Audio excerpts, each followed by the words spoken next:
Kembali di Sindo Today, pemirsa, Capres nomor urut 1 yang juga diusung Partai Nasdem, Anies Baswedan, mengatakan pertemuan Ketua Umum Nasdem Surya Paloh dengan Presiden terpilih Prabowo Subianto merupakan hal yang wajar dan tak ada yang luar biasa dalam pertemuan itu. Ya, Anies mengatakan saat ini Timnas Amin fokus dengan gugatan perselisihan hasil pemilu yang diajukan ke Mahkamah Konstitusi.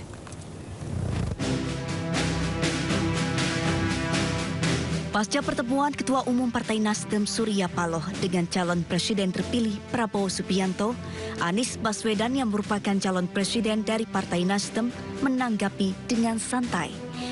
Menurut Anies, pertemuan tersebut wajar dan tidak ada yang luar biasa. Saya rasa itu sesuatu yang baik ketika ada tokoh seperti Pak Prabowo mau berkunjung, lalu Partai Nasdem tuan rumah menerima dan menyambut, ya sesuatu yang baik, sesuatu yang tidak ada yang luar biasa. Sementara Timnas Amin menyebut saat ini masih berkomunikasi dengan Partai Nasdem, terlebih mengenai keputusan penting menyangkut koalisi. Konstitusi melakukan aktivitas apapun, tetapi tentunya pasti ada komunikasi dengan Timnas Amin untuk hal yang sifatnya keputusan penting yang menyangkut koalisi di dalam Timnas Amin. Sebelumnya diketahui calon Presiden terpilih Prabowo Subianto menemui Ketua Umum Partai Nasdem Surya Paloh di Nasdem Tower Jumat siang.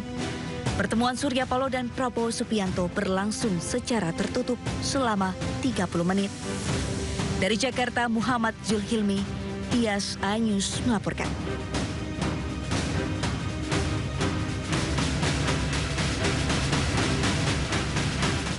Ya, tim pemenangan nasional mendukung pasangan Ganjar Mahfud pengajuan gugatan perselisihan hasil pemilu ke MK. TPN menilai kecurangan pemilu dimulai sejak perhitungan suara di TPS hingga aplikasi Sirekap. Sementara itu pemirsa, pasangan Anies Muhaimin resmi daftarkan gugatannya ke Mahkamah Konstitusi.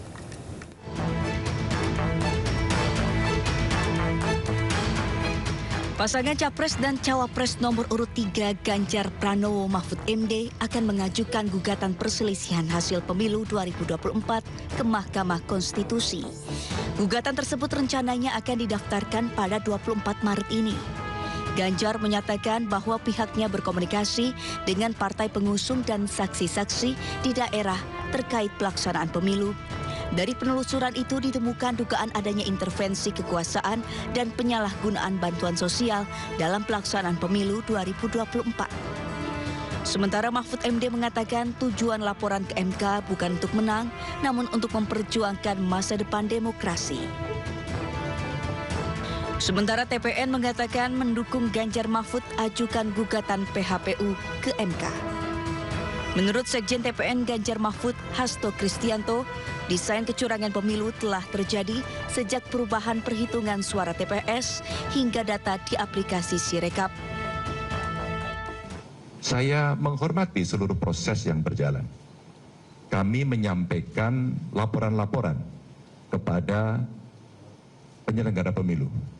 Apakah itu KPU, apakah itu Bawaslu. Dan kita berharap memang Bawaslu akan merespon. Sayang tidak semuanya terespon. Maka setelah pengumuman tadi malam, tim Ganjar Mahfud sudah bersepakat. Kalaulah semuanya ini harus diluruskan agar demokrasi bisa berjalan dengan baik, maka benteng terakhirnya adalah Mahkamah Konstitusi. Sementara pasangan Capres-Cawapres nomor urut 1 Anies Baswedan dan Muhaimin Iskandar sudah resmi mendaftarkan gugatan perselisihan hasil pemilu 2024 ke MK. Gugatan tersebut juga telah diterima oleh MK.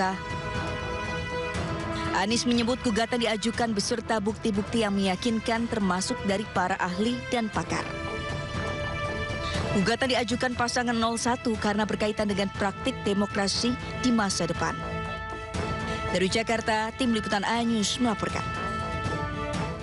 Ketua Mahkamah Konstitusi Soehartoyo menegaskan pihaknya siap mengadili sengketa hasil pemilu dengan perundangan yang berlaku. Soehartoyo memastikan pihaknya netral dalam penyelesaian sengketa pemilu 2024 dalam sidang perselisihan hasil pemilihan umum 2024.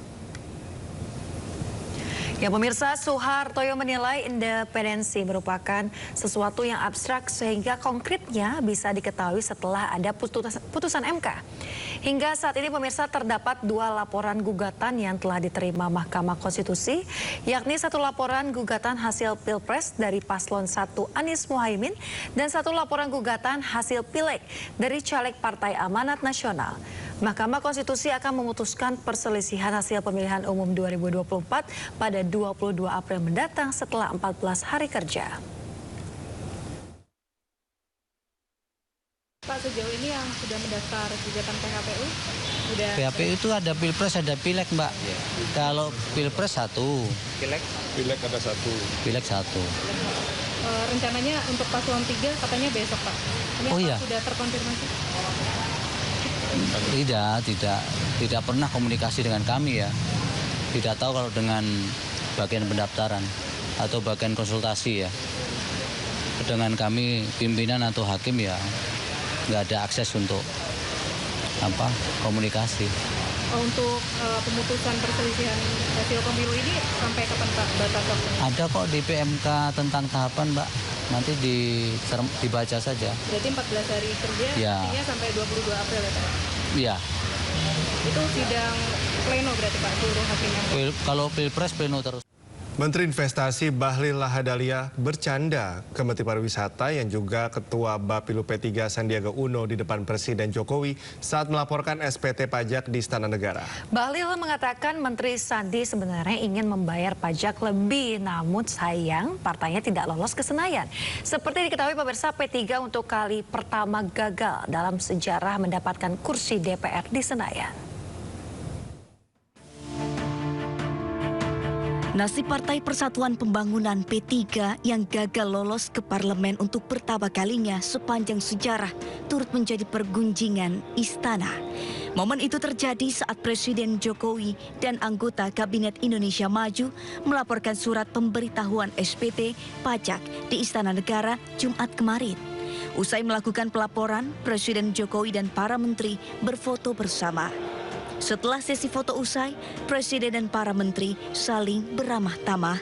Saat itulah terjadi momen yang menarik ketika Menteri Investasi BKPM Bahlil Lahadalia melontarkan candaan soal pembayaran pajak yang dikaitkan dengan pemilihan umum. Bahlil menyindir Menparekraf sekaligus Ketua Badan Pemenangan Pemilu P3 Sandiaga Uno yang partainya tidak lolos ambang batas parlemen 4%. Bahlil menyatakan ke Presiden Jokowi jika Sandiaga akan membayar pajak dalam jumlah lebih, namun itu urung dilakukan karena P3 tidak lolos ke Senayan. Mendengar candaan itu, Presiden Jokowi dan para menterinya tertawa. Menanggapi candaan Bahlil, Sandiaga mengaku tidak tersinggung. Sandi juga mendapat nasihat dari Presiden Jokowi terkait partainya yang tidak lolos ke Senayan. Pak Bahlil ini kan selalu ada guyonannya Pak Bahlil. Tadi katanya pembayaran pajaknya paling tinggi tapi 4%-nya kurang. Pak tersinggung ya Pak? Kita teman saya dari kecil. Jadi Pak Presiden juga ketawa, dia bilang banyakin doa Pak Sandi. Ya. Upayanya udah, katanya doanya tambahin. Sebagaimana diketahui, P3 untuk pertama kalinya dalam sejarah gagal mendapatkan kursi DPR di Senayan berdasarkan hasil perolehan suara pemilu 2024. P3 gagal memenuhi ambang batas parlemen sebesar 4%. Tim Liputan iNews melaporkan. Masa dari Aliansi Pemuda Indonesia berunjuk rasa menolak politik dinasti di Solo, Jawa Tengah. Sementara di Yogyakarta, pemirsa, masa menolak hasil pemilu 2024 karena ada dugaan kecurangan.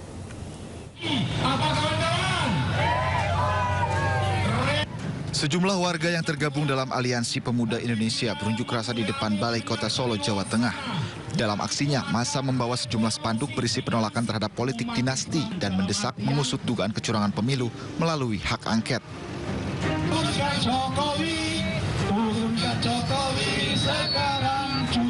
Massa juga bergantian berorasi di atas mobil komando untuk menyuarakan bahwa putusan MK melanggar etik karena menerima pencalonan Gibran. Selain itu, massa menyebut ada dugaan penyalahgunaan kekuasaan dalam pencalonan Gibran Rakabuming Raka. Di DKPP yang menyebut bahwa ketua KPU melanggar etis karena sepasca putusan MK tidak membuat aturan selanjutnya. Hal ini yang membuat ketua KPU dilakukan penghukuman ataupun sanksi dari DKPP. Yang ketiga, kita melihat dugaan beberapa catatan terkait dengan pengangkatan kepala daerah yang berdampak pada gangguan yang merugikan di beberapa pihak. Kemudian yang keempat terkait dengan bansos, bahwa bansos ini adalah program negara, program pemerintah, kemudian tidak boleh dikira menjadi program salah satu dari paslon ataupun dari pribadi Pak Jokowi. Untuk menjaga keamanan aksi, aparat kepolisian menerjunkan anggotanya untuk mengawal aksi tersebut.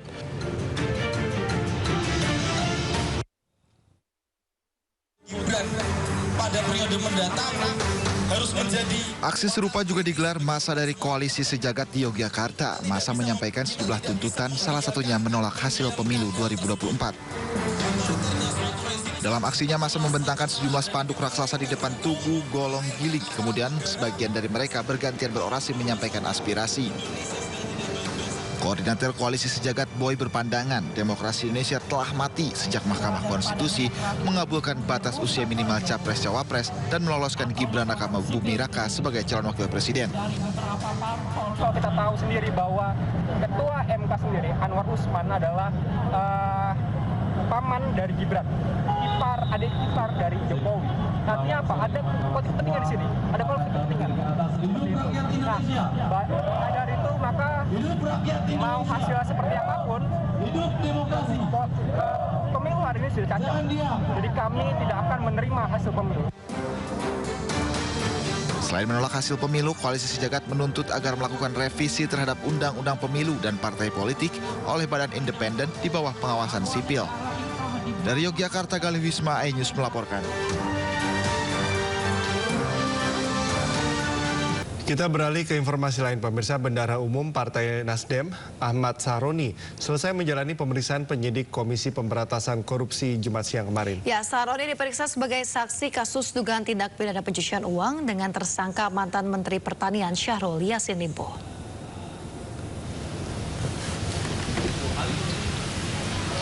Ya, pemirsa, Saroni membenarkan ada transfer uang dari SYL sebesar 40 juta rupiah ke Partai Nasdem.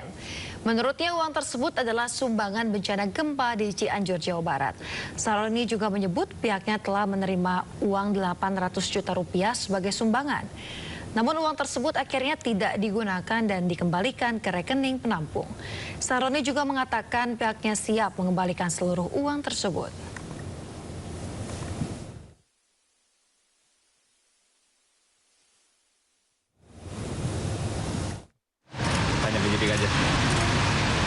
Bang, yang 800 juta itu dikembalikan? Udah 820 juta, cuman ada satu tambahan yang tadi pagi udah saya kasih tahu.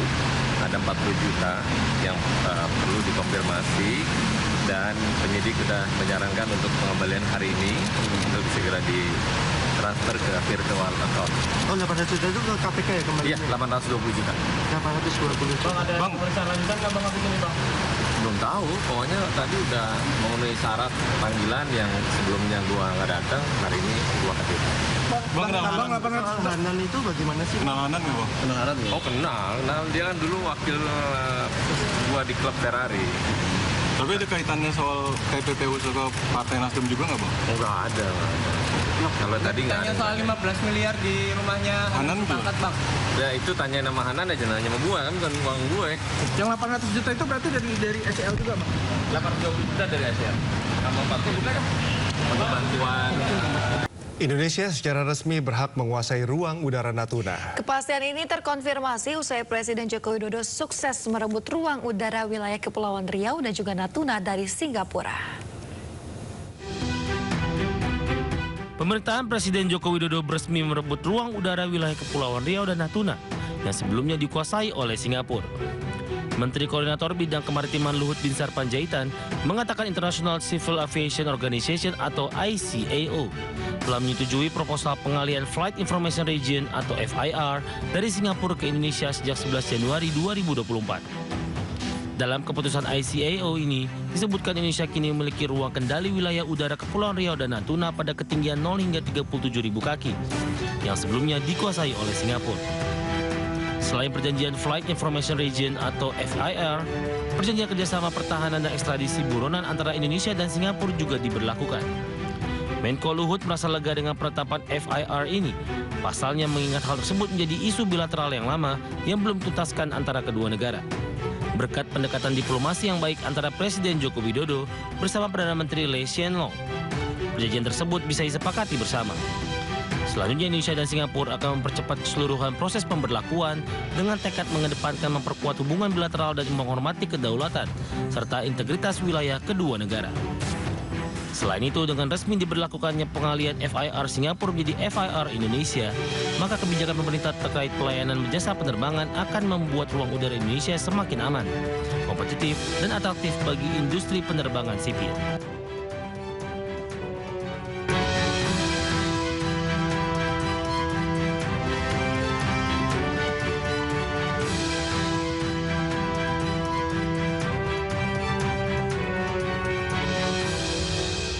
Pemerintah kembali menggelar Indonesia Sustainability Forum atau ISF 2024 yang akan berlangsung pada 4 hingga 6 September 2024. Ya, tahun ini Indonesia akan mendorong isu transisi energi hijau, biodiversitas dan konservasi alam, hidup berkelanjutan dan juga ekonomi biru.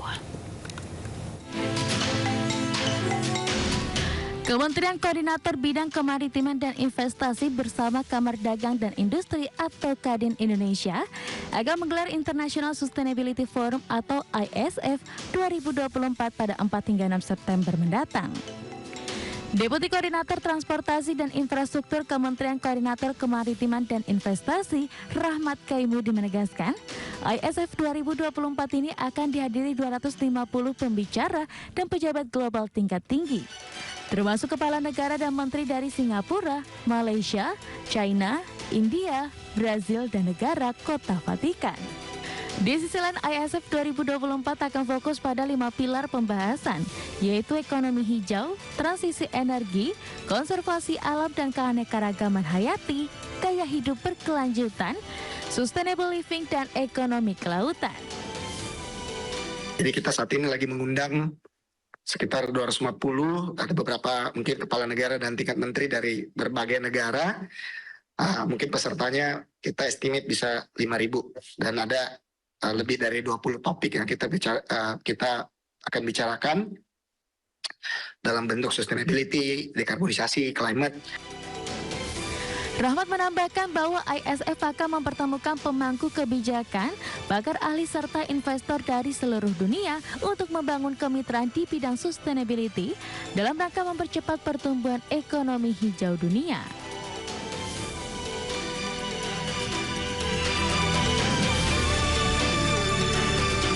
Sementara itu, Kamar Dagang dan Industri Indonesia mendukung terselenggaranya Indonesia International Sustainability Forum atau ISF 2024 mendatang. Ya, ajang internasional ini merupakan kesempatan Indonesia untuk menggait potensi investasi di sektor ekonomi kelautan. Wakil Ketua Umum Bidang Kemaritiman, Investasi dan Luar Negeri Kadin Indonesia, Sinta Kamdani menegaskan, Kadin mendukung fokus Indonesia di ajang internasional untuk kedua kalinya ini, mengedepankan percepatan transisi energi hijau, konservasi alam, hidup berkelanjutan dan juga ekonomi biru. ISF 2024 yang akan dihadiri 250 pembicara, para pejabat negara, ratusan pelaku usaha hingga institusi internasional ini, topik besarnya adalah transisi energi hingga ekonomi biru. Kadin menilai ajang ini harus bisa menjadi peluang Indonesia dalam menarik minat investasi di sektor kemaritiman. Selain itu, Kadin berharap ISF bisa mempertemukan pemangku kebijakan serta investor dari seluruh dunia untuk membangun kemitraan di bidang sustainability dalam rangka mempercepat pertumbuhan ekonomi hijau dunia. Di mana salah satu pilar utamanya adalah sustainability. Jadi di sini kami merasa sangat penting untuk terus mendorong Indonesia untuk mengedepankan isu-isu sustainability. Nah, kami di sektor usaha ini juga memiliki kontribusi yang sangat signifikan dalam transisi menuju ke green economy. Persiapan menjelang arus mudik Lebaran, PT Pelayaran Nasional Indonesia Persero atau PLNI memperkirakan jumlah pemudik pada Lebaran tahun ini mengalami penurunan menjadi 588.000 lebih pemudik. Ya, meski diprediksi menurun, PLNI telah mempersiapkan 56 kapal yang terdiri dari 26 kapal penumpang dan juga 30 kapal perintis untuk melayani pemudik pada Lebaran tahun ini. PT Pelayaran Nasional Indonesia Persero atau PLNI memperkirakan jumlah pemudik pada Lebaran tahun ini mengalami penurunan menjadi 588.000 lebih pemudik dari yang sebelumnya 632.000 lebih pemudik. Penurunan jumlah pemudik ini dikarenakan adanya kapal perintis yang beroperasi berkurang 12 trayek, dari sebelumnya 42 trayek kini hanya beroperasi 30 trayek. Direktur Utama PLNI Tri Andayani mengatakan pihaknya telah mempersiapkan 56 kapal yang terdiri dari 26 kapal penumpang dan 30 kapal perintis untuk melayani pemudik pada Lebaran tahun ini. Untuk kapal penumpang sebarannya 4 kapal akan di klaster barat, 11 kapal di klaster tengah, dan timur sebanyak 11 kapal penumpang.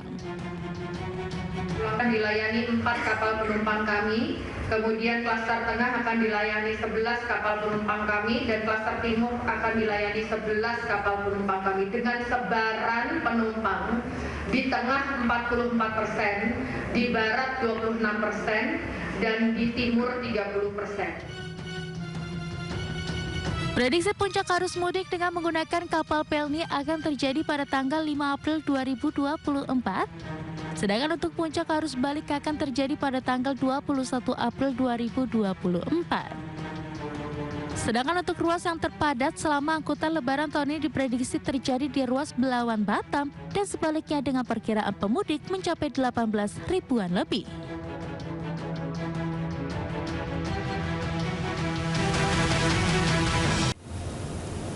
Ya pemirsa, saatnya kita simak pantauan arus lalu lintas. Kami telah terhubung dengan Bribda Jessica Renden dari NTMC Polri yang kini berada di kawasan Simpang Gadok, Bogor, Jawa Barat. Ya, halo Bribda Jessica, bagaimana pantauan arus lalu lintas dari tempat Anda melapor saat ini? Baik, terima kasih Cikal dan Yasmin, serta selamat pagi pemirsa. Saya Bribda Jessica Renden kembali menginformasikan kondisi arus lalu lintas pagi hari ini tepat di kawasan Simpang Gadok, Bogor, Jawa Barat.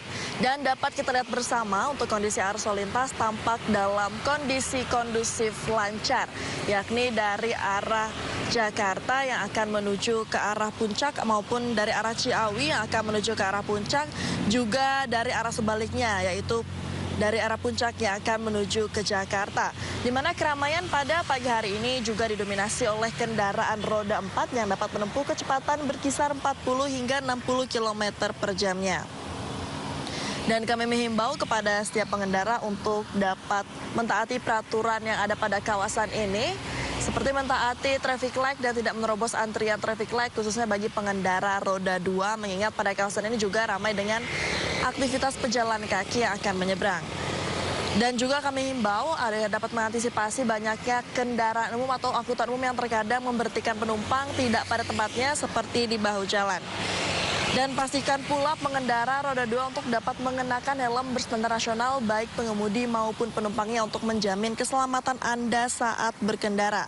Sebagai tambahan info bagi Anda yang akan menuju ke arah Puncak Bogor, pemberlakuan sistem ganjil genap di Puncak Bogor umumnya berlangsung setiap hari Jumat dimulai dari pukul 14 waktu Indonesia bagian Barat hingga hari Minggu pukul 24 waktu Indonesia bagian Barat. Dan berikut adalah lokasi ganjil genap daerah Puncak Bogor. Yang pertama, perjalanan dari Simpang Gadok di Jalan Raya Puncak hingga mencapai Simpang 4 Tugu Lampu Gentur di Kabupaten Cianjur, dan perjalanan dari Simpang 4 Tugu Lampu Gentur di Kabupaten Cianjur hingga mencapai Simpang Gadok di Jalan Raya Puncak. Dan untuk mengantisipasi titik rawan kecelakaan pada kawasan ini atau titik black spot berada di Jalan Raya Puncak, Cipayung Datar, Megabendung, Bogor, Regency West Java. Berdasarkan data SMS Korlantas Polri, angka kecelakaan lalu lintas di seluruh Indonesia dalam kurun waktu 1 kali 24 jam sudah terjadi 192 kasus laka lantas dengan rincian 8 meninggal dunia, 10 luka berat dan 143 luka ringan. Dan dari 192 kasus laka lantas tersebut, 71,6% terjadi pada waktu siang hari, di mana mayoritas laka disebabkan karena pengendara masuk kendaraan dengan kecepatan tinggi. Dan rentang kecelakaan terjadi pada waktu 6 pagi hingga 9 pagi.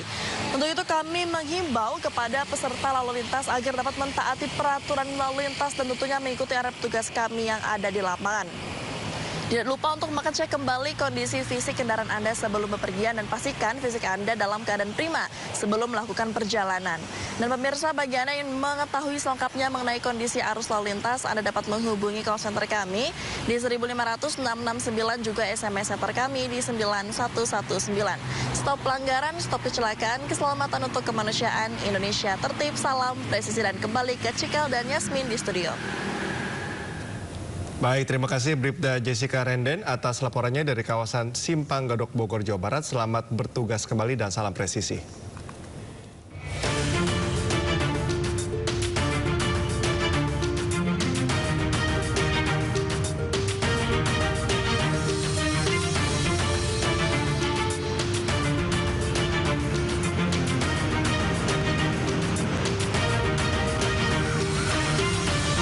Ya, Anda kembali di Sindo Today, pemirsa. Ketua Mahkamah Konstitusi Soehartoyo menegaskan pihaknya siap mengadili sengketa hasil pemilu sesuai dengan perundangan yang berlaku. Soehartoyo memastikan pihaknya netral dalam penyelesaian sengketa pemilu 2024 dalam sidang perselisihan hasil pemilihan umum 2024.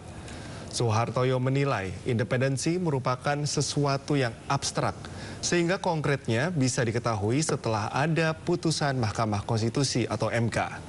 Hingga saat ini terdapat 2 laporan gugatan yang telah diterima Mahkamah Konstitusi, yakni 1 laporan gugatan hasil Pilpres dari Paslon 1 Anies Mohaimin dan 1 laporan gugatan hasil Pileg dari caleg Partai Amanat Nasional.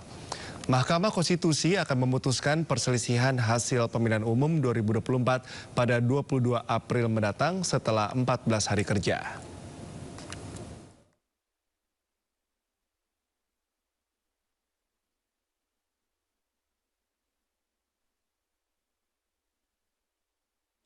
Ya, pemirsa, berbagai dugaan kecurangan dalam pemilu 2024 akhirnya bermuara ke Mahkamah Konstitusi. Tim hukum Paslon 1 Amin dan Paslon 3 Ganjar Mahfud pun akhirnya mendaftarkan gugatannya ke MK pada Jumat kemarin.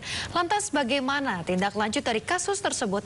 Kini sudah tergabung dengan rekan jurnalis Salam Rahmat yang berada di Gedung Mahkamah Konstitusi Jakarta Pusat.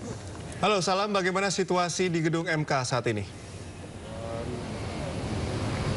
Ya, baik, selamat pagi Cikal, Yasmin, dan juga pemirsa. Untuk situasi terkini di Gedung Mahkamah Konstitusi, ini belum terlihat adanya aktivitas atau juga kegiatan yang berlangsung hingga saat ini.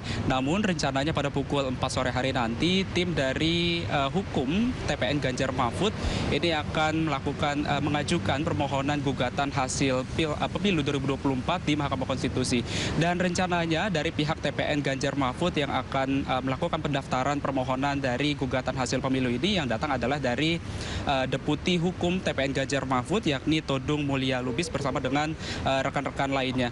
Dan dapat kami informasikan juga bahwa dari TPN Ganjar Mahfud ini sejatinya memang sudah mempersiapkan dari formulir ataupun juga berkas pendaftaran yang nantinya akan dilakukan juga, berkas-berkas perkara yang nantinya juga akan diserahkan ke Mahkamah Konstitusi untuk selanjutnya akan ditelaah lebih lanjut oleh hakim-hakim di Mahkamah Konstitusi ini. Dan dapat kami informasikan juga bahwa sejatinya dari pihak TPN Ganjar Ganjar Mahfud ini memang sudah mempersiapkan sebanyak kurang lebih 30 kuasa hukum, lalu juga ada 30 lagi dari pihak saksi dan juga 10 orang dari ahli yang memang berkompeten di bidang adanya gugatan pemilu di tahun 2024 ini. Dan dapat kami informasikan juga kepada Anda, Cikal, Yasmin, dan juga pemirsa bahwa nantinya dalam permohonan gugatan yang diajukan oleh TPN Ganjar Mahfud, ini nantinya dari pihak TPN akan membeberkan sejumlah catatan keberatan dalam gugatan hasil Pilpres atau juga hasil pemilu 2024 ini. Namun untuk secara detailnya kami juga belum mengetahui, lantaran nantinya baru akan dibeberkan secara pasti atau juga secara lebih detailnya ketika selesai melakukan pendaftaran dari gugatan hasil pemilu 2024 ini yang akan dilangsungkan oleh TPN Ganjar Mahfud pada pukul 4 sore hari nanti. Dan dapat kami informasikan juga bahwa sejatinya dari pihak TPN maupun juga dari masyarakat luas ini tentunya juga berharap agar Mahkamah Konstitusi ini juga tidak terintervensi dengan pihak-pihak manapun dan juga bisa bekerja secara lebih luas maupun juga secara transparan begitu, untuk nantinya bisa mendengarkan secara saksi-saksi ahli yang akan didatangkan maupun juga saksi-saksi fakta yang nantinya akan didatangkan dari pihak TPN Ganjar Mahfud maupun juga dari Timnas Amin.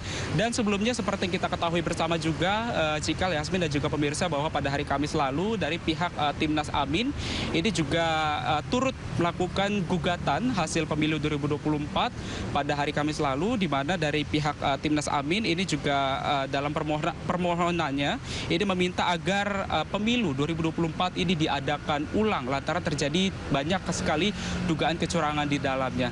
Dan kami masih akan terus menginformasikan kepada Anda, Cikal, Yasmin, dan juga pemirsa, bagaimana kelanjutan nantinya dari proses pendaftaran maupun juga dari proses persidangan yang sejatinya untuk Timnas Amin ini akan dilangsungkan pada tanggal 27 Maret hingga tanggal 22 April mendatang. Sementara untuk dari TPN Ganjar Mahfud nantinya kami akan terus mengupdate bagaimana untuk jadwal sidang nantinya untuk TPN Ganjar Mahfud terkait dengan gugatannya di Pilpres pemilu 2024 ini di Mahkamah Konstitusi. Cikal, Yasmin. Baik, terima kasih. Salam rahmat atas informasinya dan sudah melaporkan dari Gedung MK Jakarta Pusat. Selamat bertugas kembali dan salam sehat selalu.